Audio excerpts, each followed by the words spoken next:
I'm going to go to what I refer to as the sacred book of Saved by the Light. And I say that jokingly, but I also say that truthfully, Dan, because when this much information has been documented as true, as factual, from the days when I thought you was an idiot talking your crap, and now I'm like... That's 35 years, man. I know. How far have we come? Look. So back then, and I remember in the early days with the center, experimenting with equipment, you wrote about, at Peace in the Light on page 183, I want to get an update on the center. You wrote that the tones, the feelings, the fragrances, that left me feeling relaxed and fulfilled. Then the beings of light chimed in. This is the feeling you're supposed to create in the centers. He said by creating energies and tones in the centers, you can make people feel the way you feel right now. Tell me, sir. I'm ready. Remember, Mel, you know it was not when I was ready. It was when they were ready. Mm-hmm. We were ready in 92. We were ready in 92 because we always knew that the battle for the souls of human consciousness would be fought in healthcare in the United States, and that would be the time to implement this program. Okay, when Hillary created Hillary Care, that would have been the point when it became to be the battle for the souls in healthcare. Okay, so when Hillary got destroyed, now comes when I saw affordable health care go to the Supreme Court. That's the battle for the souls of humankind. So now in 2014 and 2015, we will implement the center program according to these beings of light schedule. You know, Mel, I didn't get all the times right because these things varied because it is we who are controlling and creating this. But Catherine's looking for a place in Las Vegas now, and we're home looking at our place, our home in Aiken right now. There's been a center in that house in Aiken, and you know exactly. It's been there 15 years. And the stories, and it's coming out. As a matter of fact, Dr. Yardley from Clemson, his new book, the experience that he had in the chamber. And do you mind if I share that very quickly? No, not at all. Guys, it's rare that you see something to observe, and I've been thankful and blessed I've been there all these years. Dr. Yardley's a senior scientist from Clemson. To say that, and he's my friend, so I can say this, and he's going to laugh at me. To say that he's nothing short of anal is an understatement. He's so analytical, everything's got to be, you know. So Dr. Yardley comes there, and we had told him what Dannion was working on, and he thought I was nuts. He thought Dannion was crazy. But as a scientist, he wanted to come and verify this. So he came to Aiken one day, down from Clemson, and Dannion had him remove his jewelry, his silver, his earplugs and everything because the bed and the frequencies and what is entailed there would mess with electronics. So Dr. Yardley went into the chamber and he went under. He lost all contact of time and reality. When we came back to him, he had no idea how long it was. He could not stand. His feet were like rubber. Dannion and I escorted him to the sitting room where everybody is allowed to readjust, to refocus, to come back to reality.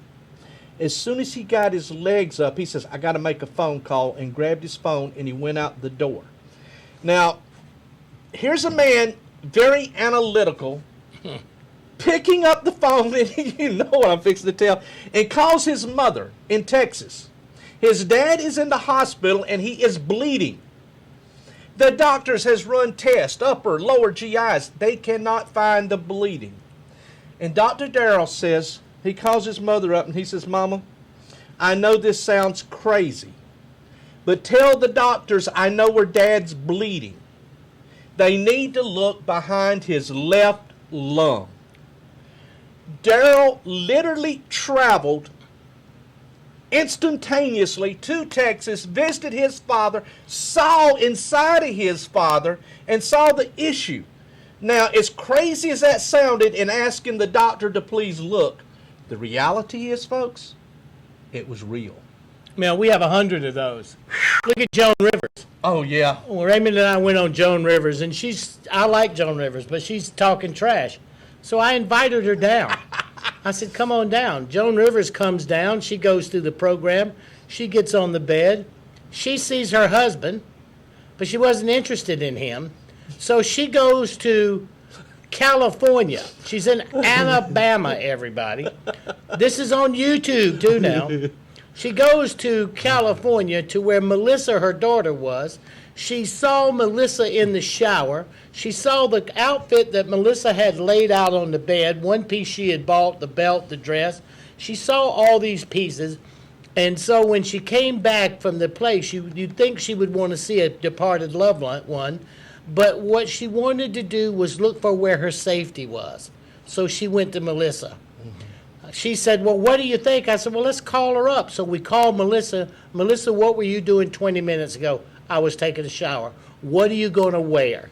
And Melissa gives, and this is on YouTube, everybody.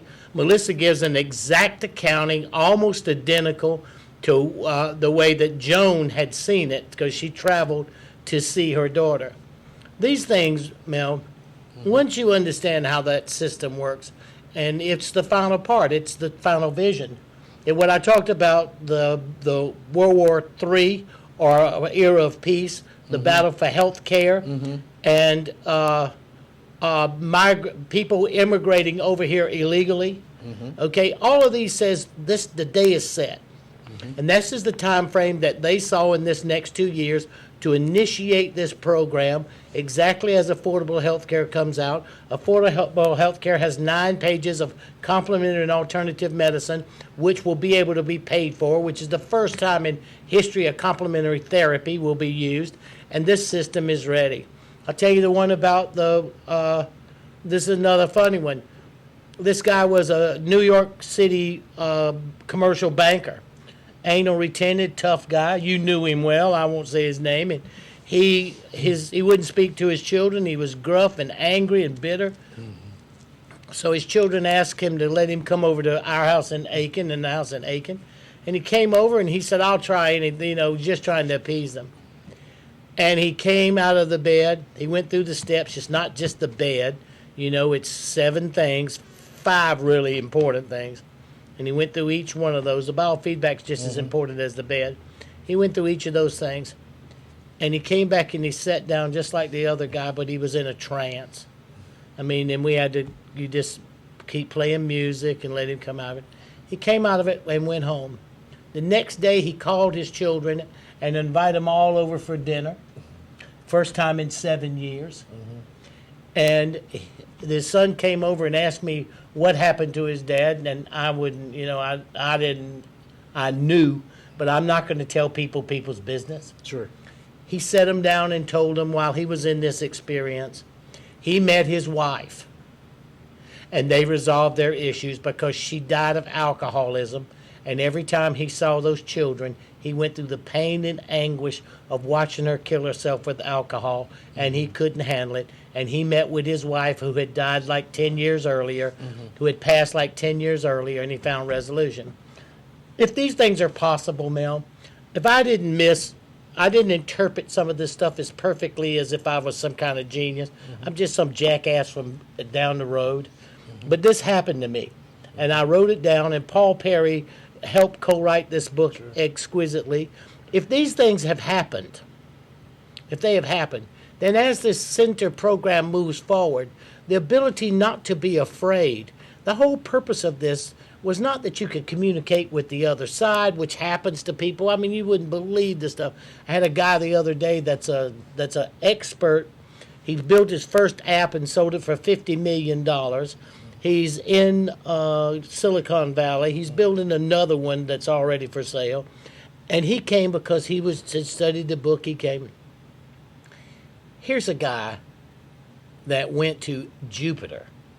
Okay, he went through the biofeedback. Okay, and then he got on the bed. He went to Jupiter. He would never have thought of this. And he was fixated on the fact that one of the moons of Jupiter was an artificial, a revolving intel station. It was some alien satellite. Some alien had put it there in orbit perfectly so that they could monitor this solar system. Now, I didn't know if that was true or not, but he had no interest in sci-fi or any of that kind of stuff. But now, he's going to the Star Trek convention. And folks, we can tell these stories all night long, from Cher to the gal from Inside Edition and coming and talking to her grandmother and witnessing that. It's phenomenal. But I want to keep going because you presented us questions, and these questions we're going to get answered tonight. And I want to give a quick shout out to our senior researcher, Rebecca Sutherland. She is really an awesome researcher. She's gone through and documented this book. She's a science physics teacher, DOE nuclear certified. So, Beck, I really appreciate your help. Dannion, you wrote in A Piece in the Light on page 41, you said, I soon realized I was in three worlds: the spirit world, my own world, and the world of whomever was around me. Do you still feel you're living in these worlds? Yes, but not as intense, Mel. Remember in those early days, I couldn't separate it. I would move through, I would become the people that were in the room. And I could be them, and I'd hear their thoughts and what they were doing, and then I would lose my own thoughts. And then my world was always filled with almost, you'd think it would be hallucinations if you described it to someone, but it wasn't. It was moving through realms and dimensions like the multi-universe, and I would move through these. This is that first year, a year and a half, went into 2 years of watching it. And then the third was realizing that what had happened to me was pretty miraculous. First, that I survived it, and second, the kind of reality that I began to see. We live in basic fear. And knowing that you don't die, and knowing that you don't go to hell, which is after being dead and going through 3 near-death experiences and never going to hell, I've pretty well kind of eased out of that mindset. Yeah. And if they didn't get me those last 3 times, you sure wouldn't go volunteer to sign up for the next round. They missed their chance at the kids. Sure. So when you do that, I have greater control. I've learned to focus it. We all have innate gifts, Mel, and you have to find a cause. I think that what saved me was hospice. Because I can be at the bedside and I don't have time to hear their entire story to figure out how to help someone find closure. Your life must have value. You must have an art form of transition. It must have closure. And I can perceive things about those people, and I think that value of being able to use those skill sets there in that environment gives me greater control in the outer world. Very good. All right, our next question is referenced from Saved by the Light. It was in chapter 5, 20 pages, 29 to 49. This is in reference to the boxes of knowledge. Has your global outreach affected some of the dates and time sequences that the beings showed you?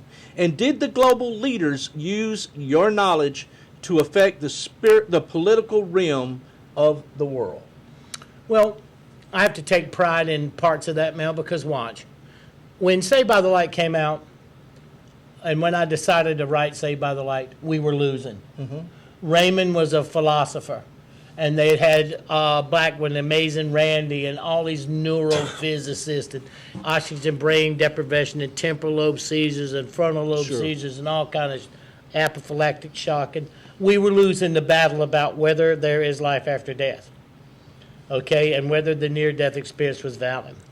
So when I looked and I saw that place, I decided, I sat with Paul and I sat down with Diane Reverend and I looked at it and I said, somebody has to defend this. I do not care whether anybody believes I had a near-death experience or not. It don't matter to me. I'm going to win the argument no matter what. I'm going to win this argument, so I don't care. I'll take that bet. Mama was there the first round and I was there the third. Yeah, all right. So I'll take that one. Yeah, see, it's easy. So, but there's so many people out there, Mel, that's got a good story. Sure. There's so many people who've having this experience, that need to have someone who will stand and back them and validate them. Sure. And so I'll have to say I think I've contributed immensely to a Western consciousness, maybe not worldwide, although this book is in, God only knows how many languages, but I've had an effect because this book came out and it pushed back. And it put not only I had it, but I put and wrote down what you heard from day one. Sure. What everybody who knows me have heard, this nothing new. Right. It's the same prophecies, it's the same probable possibilities, but none of them were mine. They came from these beings of light who are telling us right now, we better straighten up, everybody. We better find a moral compass, and we better, if we're going to house for every person who migrates here illegally that has a place to sleep, a veteran better have a place to sleep, or we're failures. And if we don't act in a midterm election, and we don't act in this kind of response, then whatever fate that this country's got coming, it brought it on itself. There's no one, what near-death experience teaches you is no one's responsible for what happens to you but you, and you just allow it to happen.